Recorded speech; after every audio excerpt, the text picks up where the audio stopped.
Bem-vindo ao AGJ Talks. Eu sou Cleiton Guimarães. E eu sou Gleider Guimarães. E nesse episódio vamos falar sobre deepfake. Para entender o significado da expressão deepfake, tem que entender por quais termos ela é formada. São eles: fake, que significa falso, e deep, que vem de deep learning, ou seja, aprendizado profundo. Deep learning é uma técnica de machine learning, ou seja, aprendizado de máquina. Recebe esse nome por causa das Deep Neural Network, ou redes neurais profundas, que são os mecanismos fundamentais por trás do Deep Learning. Essas redes neurais profundas são um tipo de sistema que tem neurônios conectados entre si com a função de relacionar um dado de entrada e um dado de saída. A despeito da temática da inteligência artificial, do machine learning e do deep learning parecer muito distante, em verdade é uma temática que está muito próxima de todos nós. Podemos pensar, por exemplo, na questão dos CAPTCHAs e dos reCAPTCHAs. Talvez alguns de vocês não se lembrem o que exatamente é isso, mas vocês devem se lembrar daquelas imagens ou daquelas palavras que aparecem em alguns sites com uma caixinha dizendo "não sou um robô". E nós devemos preencher essa imagem ou essas caixinhas de texto de alguma forma, com a palavra pré-determinada ou clicando em determinadas imagens pré-estabelecidas ali. Mas como isso se comunica com a questão do machine learning e do deep learning? Bem, o que ocorre é que todas essas imagens ou esses textos são, em verdade, partes de uma inteligência artificial moldada por intermédio de uma técnica de deep learning. O que ocorre ali é que quando a imagem, por exemplo, pede que cliquemos em hidrantes ou em faixas de pedestres, ou em semáforos, ou em qualquer outra coisa, o que ela está fazendo é aprimorando a sua técnica de visualização. Ela está confirmando se aquilo que ela realmente acreditava ser ou não determinada coisa o é. Exatamente isso. Está treinando as redes neurais da inteligência artificial. Podem ser utilizados duas formas. A forma de que nós, enquanto consumidores e indivíduos, alimentamos a inteligência artificial, ou pode ser utilizado as redes neurais adversárias generativas, ou GANs, que vai colocar um computador contra o outro com a finalidade de melhorar a acurácia da inteligência artificial. Funciona basicamente do mesmo método que o Gleider tratou dos CAPTCHAs, só que em vez de uma pessoa exercendo essa função de alimentar a rede neural, serão os próprios computadores que farão isso. Essa questão de deepfaking gera controvérsias acerca da sua aplicação e dos riscos. Primeiramente, tem que se destacar que há aspectos positivos, sim, como foi a utilização do deepfaking para terminar de gravar o filme Velozes e Furiosos, posteriormente que o autor Paul Walker faleceu. Eles utilizaram a técnica para pegar o rosto do autor e colocar em um outro ator para que pudesse ser realizada a filmagem. Mas, em regra, o deepfake é utilizado com a finalidade de deliberadamente disseminar fake news ou ainda violações contra direitos da personalidade, tal qual a pornografia deepfake foi muito utilizada em 2017, particularmente em fóruns do Reddit. Ainda a gente pode fazer referência, não necessariamente negativo, mas ao site This Person Does Not Exist. É um site que ele vai, a partir das redes neurais que são alimentadas, ele consegue criar rostos de pessoas que sequer existem. Isso em si não é um problema, mas em considerando que pode ser criado um rosto de uma pessoa que não existe e posteriormente pode vir a nascer uma pessoa com rosto parecido, dependendo para que for empregado o rosto da pessoa, gerará problemas sim em relação a direito à personalidade, direitos à honra. Além do mais notório, que é a questão de perigos no viés político. Por exemplo, em Gabão, um presidente não aparecia em público no decorrer de meses, ele fez um discurso em vídeo e foi acusado de utilizar deepfake, porque nas semanas seguintes que ele apareceu, ele estava recuperando uma doença com uma aparência completamente diferente. Isso gerou a desestabilização do país. Nessa perspectiva, devemos pensar se o risco advindo das deepfakes é suficiente para que a criação desse tipo de algoritmo, desse tipo de inteligência artificial, seja proibido. Porque em um viés protetivo da pessoa humana, especialmente aqui pensando nos princípios da prevenção e da precaução, devemos mitigar e minimizar os riscos. Nessa perspectiva, devemos impossibilitar a criação desses algoritmos, dessa inteligência artificial voltada ao deepfake. Tão somente aqui a sociedade vai conseguir criar aspectos negativos advindos desse tipo de algoritmo, ou como bem disse o Clayton, existem criações interessantes que podem ser utilizadas, a exemplo, na indústria cinematográfica ou em outras indústrias, por exemplo, a indústria da música, para que utilizemos com cuidado, com zelo, com cautela esse tipo de inteligência artificial. Outros exemplos que me vêm à mente quando fala de aspectos positivos é que tem se pensado em utilizar essa técnica de deepfake em questão de tratamento psicológico para as pessoas que tiveram perdas e que puderem lidar melhor com essas perdas através da utilização do deepfake. Lembra um pouco alguns episódios de Black Mirror, mas é exatamente aquela noção de que poderia facilitar o processo de superação da perda da pessoa em questão. Diversas são as utilizações positivas advindas da utilização desse tipo de algoritmo. Todavia, também existem diversos riscos que estão diretamente correlacionados à utilização dessa tecnologia, como ele bem explicitou, a utilização em vídeos de pornografia.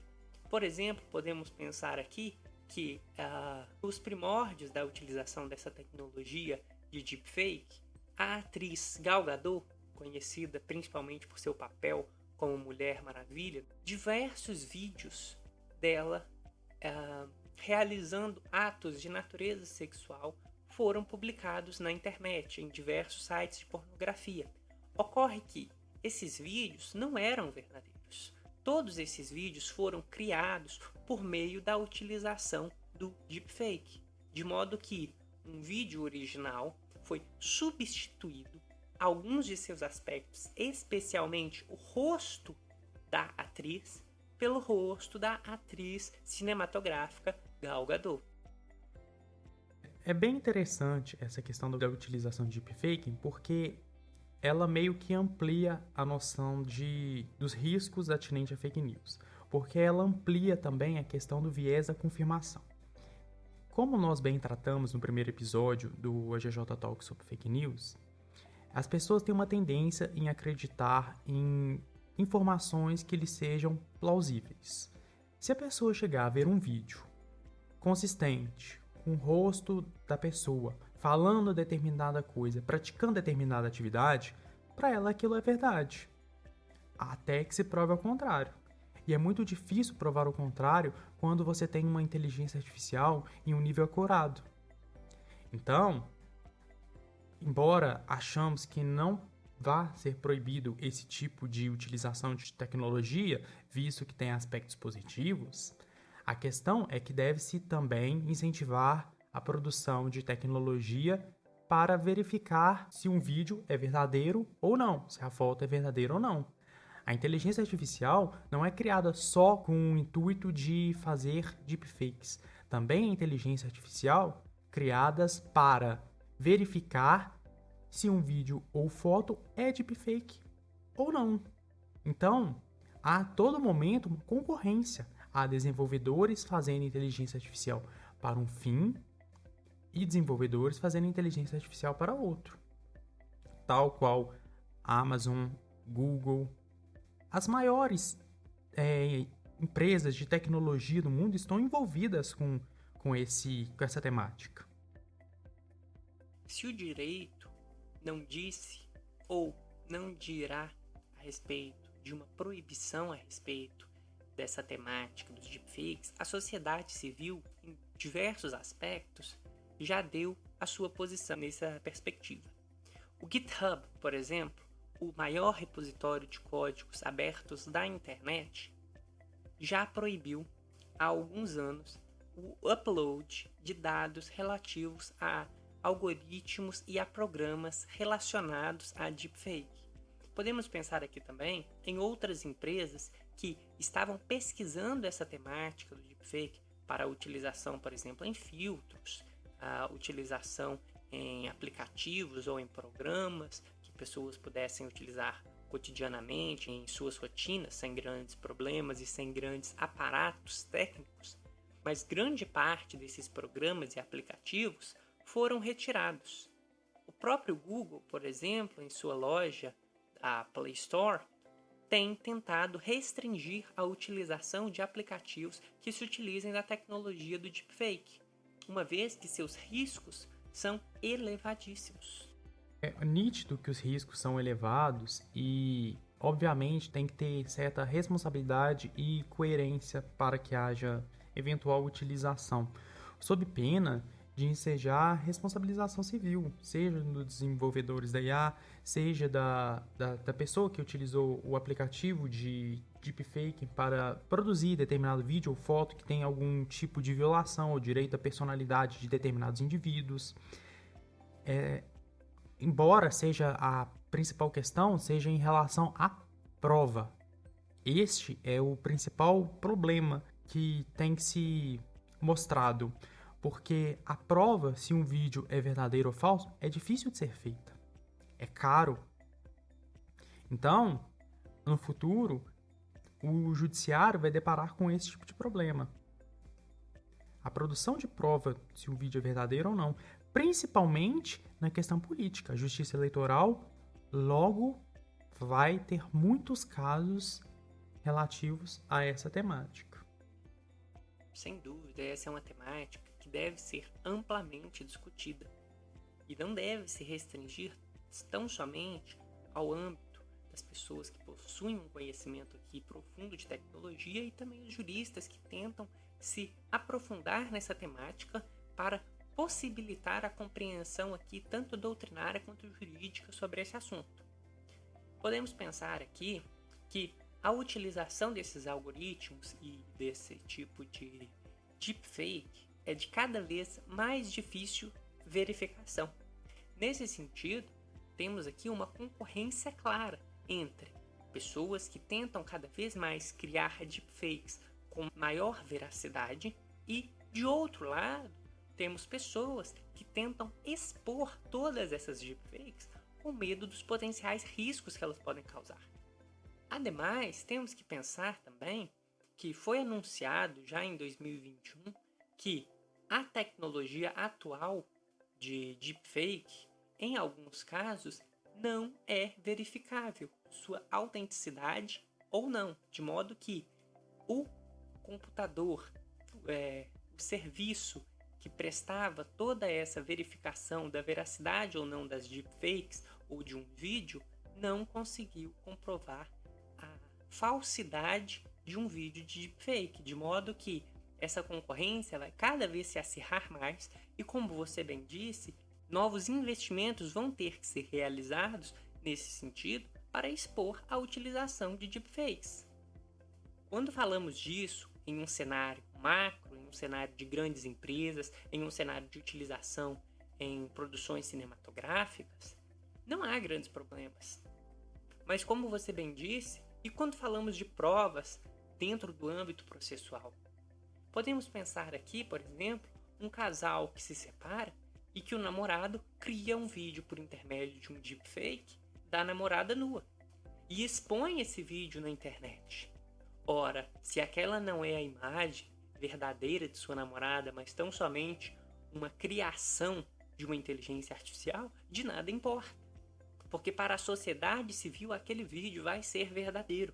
E até que se exponha que aquele vídeo é falso, diversos danos vão ser causados. E mesmo depois que se exponha a falsidade do vídeo, outros danos vão continuar a ser perpetrados. Restou claro nessa situação que você apresentou que, embora já desde o princípio tenha incorrido em um crime, que seja a exposição do vídeo de nudez, seja ele verdadeiro ou não, já que foi sem o consentimento, o dano é alavancado quando há essa exposição da intimidade da pessoa, seja ela verdadeira ou não, no caso de deepfake. Realmente é uma questão controversa. Então, o que eu acho que a princípio deve ser almejado é educação e conscientização das pessoas, porque a tendência é cada vez mais surgirem deepfakes, sejam vídeos, sejam fotos. Então, as pessoas têm que ter em mente que talvez aquela notícia que tenha sido propagada não seja verdadeira. É necessário uma responsabilidade das pessoas ao avaliar ao que elas estão sendo expostas, sob pena de violar direitos da personalidade das pessoas, de causar danos. Imagine só a questão que acontece já com certa frequência, que são casos de justiceiros. Vamos supor que uma pessoa que utilize deepfake para propagar determinada notícia e que veicule a imagem de uma pessoa em determinada situação que seja pejorativa, que seja criminosa e que a sociedade se revolte contra essa determinada pessoa. E depois isso seja falso. Se isso já acontece na realidade, no mundo físico, imagine agora no mundo digital que isso pode acontecer com muito mais frequência. É um risco grande. Então, o que eu penso que a resposta é educação, conscientização, também gastos para desenvolver inteligência artificial aptas a identificar o deepfake e, claro, atuação do judiciário para fim de promover a responsabilização civil dos causadores dos danos. Porque é essa função da responsabilidade civil, uma função punitiva, teria o cunho de potencialmente resolver o problema. Sem dúvida que o âmbito da responsabilização civil, por meio de suas funções reparatórias, por meio da sua função punitiva, por meio da sua função repristinatória de danos aqui também, né? Ela poderia minimizar ou reduzir a ocorrência aqui de danos advindos da utilização indevida desse tipo de inteligência artificial. Porque o que temos que pensar é exatamente isso. Toda inteligência artificial possui uma utilização correta, uma utilização escorreita. Todavia, determinados indivíduos podem utilizar de modo incorreto, de modo abusivo e causar, desse modo, danos às outras pessoas. A utilização tão somente dos deepfakes não causa danos. Podemos pensar, por exemplo, aqui em um humorista brasileiro que cria sátiras políticas diariamente em seu Instagram, nas quais ele, por exemplo, coloca ali imagens de determinados políticos e ele cria determinadas sátiras políticas, colocando em situações engraçadas. Aqui não há um dano causado por essas deepfakes. Afinal, a sátira política ela está dentro dos limites da liberdade de expressão. Figuras de alta representatividade, elas possuem aqui dentro do que se compreende como o âmbito da liberdade de expressão no direito brasileiro, elas possuem maior amplitude, né? Então, as críticas podem ser mais contundentes, as sátiras podem ser mais abertas, menos veladas. E então aqui, quando ele trata disso em um âmbito político, de forma engraçada, fazendo com que o presidente e com que outros políticos passem por situações engraçadas que nos façam rir, é uma utilização correta desse tipo de tecnologia. Pode ser que sujeito A ou sujeito B não gostem desse tipo de vídeo, mas essa não é a questão. A questão é que o vídeo per si não causa danos a nenhuma dessas pessoas. Então não cabe a mim, Glader, falar se determinado tipo de humor é interessante ou não é. Porque essa é uma visão pessoal de cada um, como eu bem disse. Não é mesmo? Mas aqui falamos da utilização desse tipo de algoritmo. Lá do outro, quando pensamos, por exemplo, na utilização desse tipo de algoritmo para utilização política de forma incorreta, podemos pensar na criação de um vídeo por intermédio dessas tecnologias de deepfakes, na qual um político diga uma coisa que ele nunca disse, na qual um político seja visto em uma situação vexatória, na qual o vídeo não tente satirizar, mas ele tente falsear a verdade. Ele tente criar situações que nunca ocorreram e assim moldar a opinião pública. Então, em tempos da era digital e da sociedade de informação, a veiculação de um vídeo no âmbito político, desse cunho, poderia ser suficiente para gerar um resultado para uma determinada eleição. É realmente uma questão muito problemática. Isso facilitaria muito a intervenção externa de outros países, não só dentro do próprio país. É uma coisa que merece muita reflexão. Mas, enfim, em linhas gerais, para mim parece que a utilização de deepfake é possível sim, desde que orientada pela boa-fé objetiva, para que não se incorra em abuso de direito. Como o direito civil e o direito brasileiro como um todo prega, a boa-fé objetiva que deve orientar a conduta das pessoas, para que assim não se incorra em danos. É assim que a sociedade deve se orientar. Desde a edição do Código Civil de 2002, muito se discute a respeito do princípio da boa-fé objetiva, em todos os seus aspectos, em todas as suas vertentes. Mas ainda hoje, tal princípio precisa ser discutido amplamente dentro da doutrina do direito. Porque a boa-fé objetiva, enquanto cânone interpretativo das leis, e aqui também de compreensão de fatos sociais, não é mesmo? Ele nos apresenta valores muito importantes.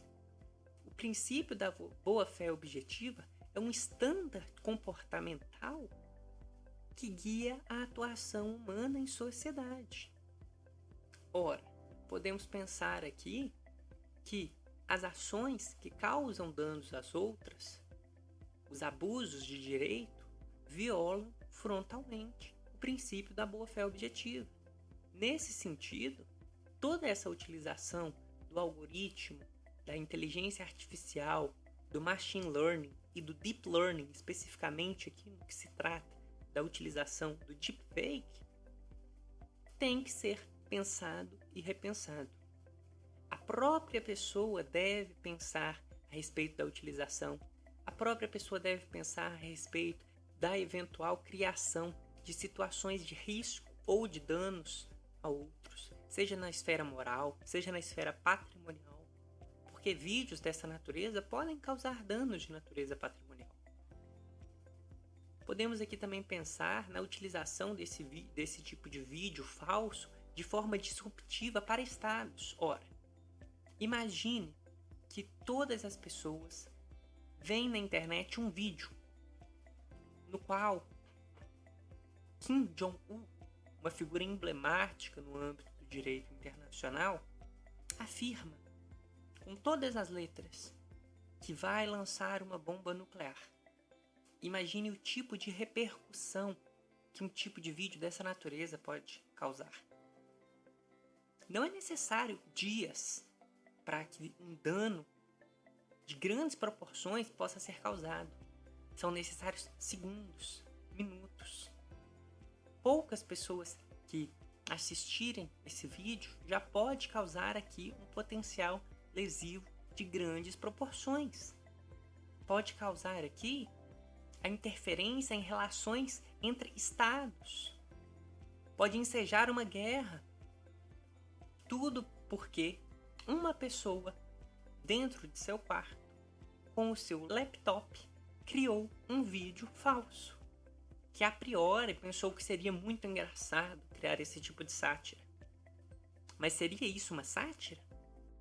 Todos esses casos explicitativos só evidenciam uma vez mais a necessidade de o Estado e da sociedade discutir a questão relativa aos deepfakes e a fake news. É uma questão controversa que exige a educação das pessoas por intermédio do Estado, há uma educação também por intermédio da mídia. Nesse sentido, importantes veículos de comunicação ganham importância de poder explicitar às pessoas que existem esse tipo de instrumento, os deepfakes.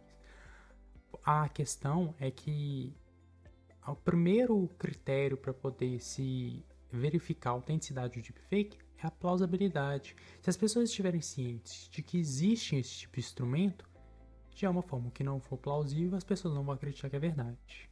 E um grau mais complexo é a questão do que é plausível, e esse sim dependerá de uma comprovação mais complexa sobre a veracidade ou não. Mas enfim, digo uma vez mais, como é importante esse diálogo entre sociedade e o Estado, para que as pessoas entendam a dimensão do deepfake, das fake news, o que isso proporciona, o que isso significa nessa sociedade hiperconectada que nós vivemos hoje em dia. Esse foi o segundo episódio do GJ Talks, em que a gente teve a oportunidade de discutir deepfake, responsabilidade civil, fake news de uma maneira geral. Foi um prazer tê-los aqui conosco e aguardamos vocês em um próximo episódio do GJ Talks.